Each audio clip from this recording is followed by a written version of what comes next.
get it out of the offensive zone of Connecticut. Camel goes down, and she'll go for a quick change. Puck finds Rachel Morrison, throws it towards the net, and score! Rachel Morrison finds the back of the net and ends the drought. As the Valiants get on the board first, it's 1-0.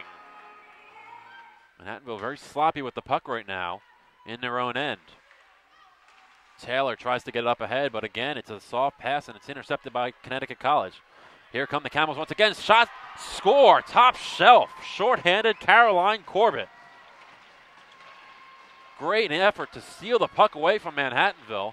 As I said, Valiants were getting very sloppy with the puck in their own zone, and she scores short-handed to tie this game at 1. Stauffer goes far side for Taylor. Taylor tries to get it back over to Stauffer, and she's harassed, and it's taken away. Here comes number 18, Schoenberger. Schoenberger down the ice, backhand, forehand, and it's covered up by Shaughnessy. There is deflected high, and Manhattanville keeps possession. Now to Sijak, back over to Tron again. Throws it over to Sijak in the center of the ice. Wines, fires, throws one in on net. Puck is still loose. Rebound, score! Lindsay Schill gives the Valiants the 2-1 lead.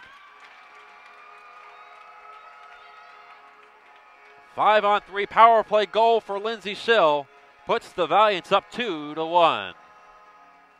Interesting, as you take the only goal scorer of your game off the ice with 9 to go. Puck is dropped, and we're a few seconds away from the end of this one, as Manhattanville has Taylor. She'll just throw one towards the ice, and it's going to be no goal as the horn sounded before it crossed the line.